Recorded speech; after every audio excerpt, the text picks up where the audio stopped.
riding tip for you for like rock garden and stuff like that.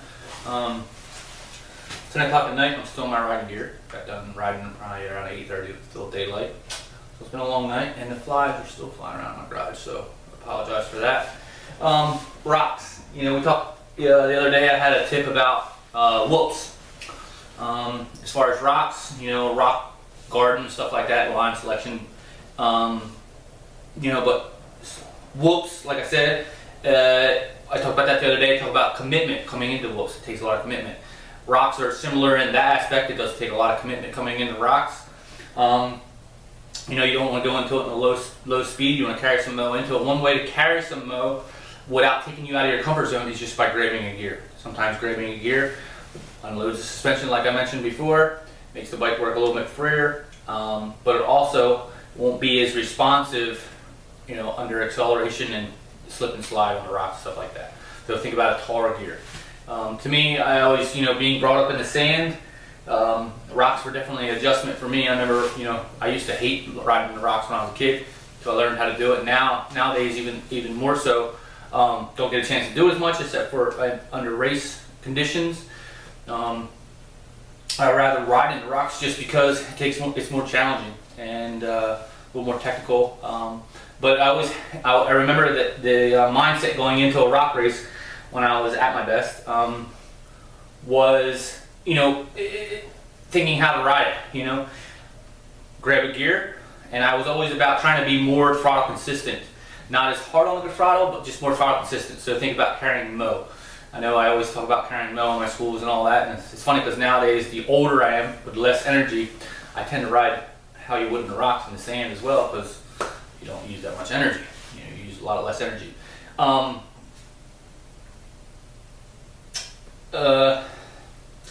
But let's talk about line selection. As far as one of the things I see with rock gardens, like a potential rock garden in PA, you know, where it's littered, you know, boulder field or whatever, through some trail or whatnot. You know, the line people take. One of the things I see, in my opinion, that is not, you're putting yourself in harm's way, is everybody always looks in between the rocks and the crevices to make like a line, and obviously it's not going to be straight. I don't like doing that. I mean, sometimes you have to, depending on the size of the rock, but you don't like doing that because you put your rotor in harm's way. But you should always run a disc guard, obviously. Indoor engineering disc guards are awesome. Or a better chain guide. Stock, I don't prefer. Stock kind of give a little bit. TM Designs makes a good one, something rigid, doesn't give as much.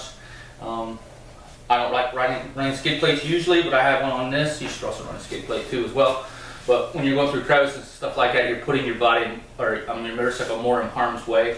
And also, you can, if you run tubes, you can slice the side of the tire. Slicing the side of the tire, putting a hole in it, and you know, flat has happened, and it's not good. It's not pretty from there on out. I try to pick the straightest line and look for a bigger rock.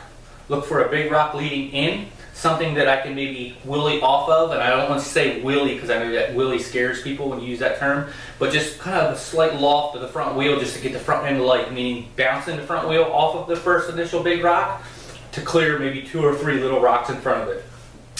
This also is a great way to carry some mow into it. Now, how do you practice this? You don't just go out and find a rock garden, you know, but and start hammering into it. Just like I said with whoops, you got to start 2 whoops at a time. With the rocks, you know, practicing that first initial, you know, how the front wheel is going to react, wheeling in, stuff like that. You know, you could do that in an open field by off a log, a railroad tie, or a rock, and start small and just work your way up. Getting more comfortable with how the bike's going to react. Do it standing, do it sitting. Standing's more my comfort zone these days. I'm not saying you should stand all the time though. Standing's my comfort zone just because of kind of technical riding and more just putting around in schools. I stand a lot. Not saying that you should stand all the time. Every situation is different in off-road, and that's the unique thing about off-road.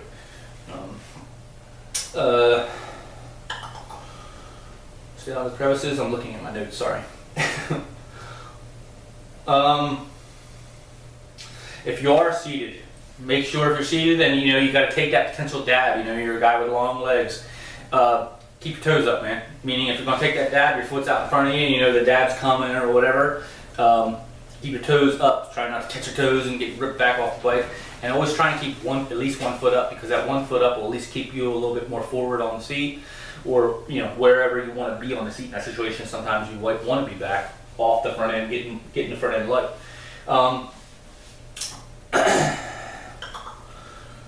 Suspension. Like I said before, I'm not a suspension guru. Your suspension for rocks is a lot more on the softer side. You know, I'm going from middle, so softer towards the softer side, and your rebound's a little bit quicker than it would be in the sand or stuff like that. This is my finding. I don't have a potential setting. Like I said before, start in the middle and just start playing with it. Rebound, progression, stuff like that. I like my forks flush in the rocks, meaning just the cap showing. I like it flush because I want the front wheel out a little bit. Now, that does change. If it's a rocky enduro where it's more technical, I might want the front end pushed up a little bit just for turning if it's tighter. On the East Coast, they tend to try and make things more tight. But I do like the front end pushed down a little bit, and a little bit more static sag in the rear shock just to put the front end out. Make it a little bit more stable on fresh rocks. This is my preference. Suspension balance, you want your, still talking about suspension here, more balanced. You know, if you're going to change spring rates and stuff like that, obviously you don't want to just do the front, not the rear. Balance the bike out. Make sure it's, and the static sag set up good. And back to line selection. One of the things that I often talk about at schools is when I'm reading trail and you're trying to look up, because that's one of my things always looking up, is I'm always asking myself, where do I want my front wheel? So like I said, looking for a bigger rock to carry yourself across them, but always, where do I want my front wheel? And if you see a bigger rock and there's sometimes you don't see what's on the other side, sometimes that's why you want to loft, because there is a hole on the other side. You don't want to line your front wheel up into that hole. But you're trying to pick a line most straightest is what I always think, and I always look for a bigger rock, like I said, to carry across. And keep asking yourself, where do I want my front wheel? But also the process, you're thinking ahead. Okay, if I want my front wheel there and I want it to catch this, and there's a root, whatever, you got to be thinking, just boom, boom, boom. That's reading trail and thinking ahead. So always ask yourself, where do I want my front wheel?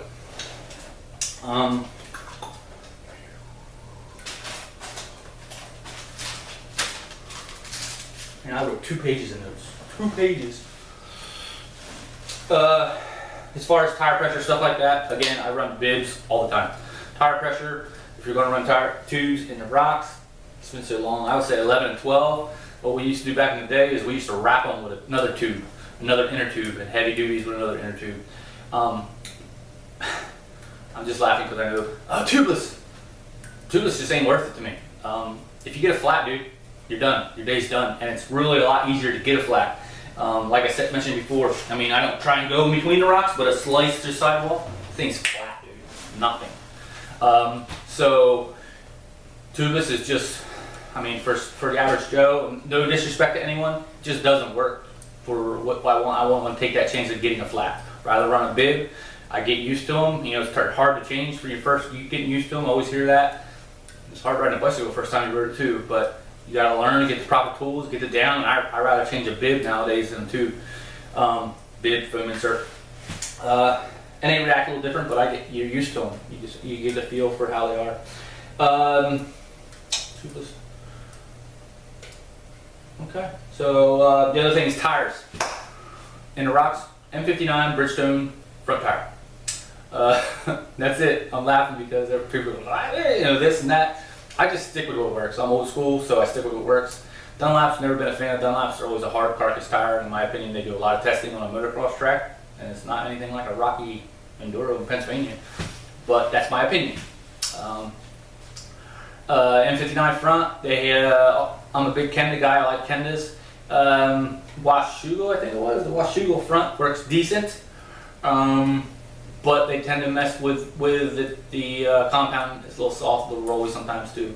M59 in front, rear tire, either an Equilibrium Kenda or a Ibex.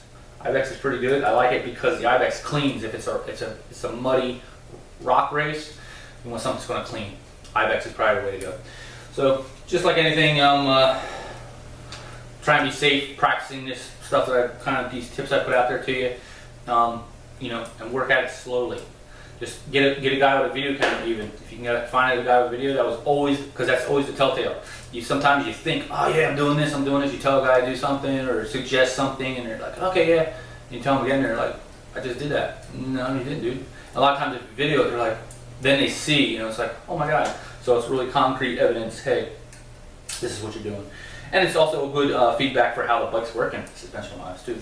So there's some things for you to think about, but think about staying out of the crevices, looking for that bigger rock just to carry across a couple. And it's not wheeling off, but sometimes just the rebound of that first rock rebounds the forks up and makes the front end pop across a couple. So I don't want to intimidate you by saying wheelie, but just practice it and get you comfortable and more used to it, and you'll be surprised what you can accomplish. Always keep a finger on that clutch, because if something happens, that's your safety. Pulling the clutch in kills power to the rear wheel, and the front wheel is no longer driving. That's my tip. So we got to get rid of these bugs, turn out the lights, and it's bedtime, boys. See ya. Thanks.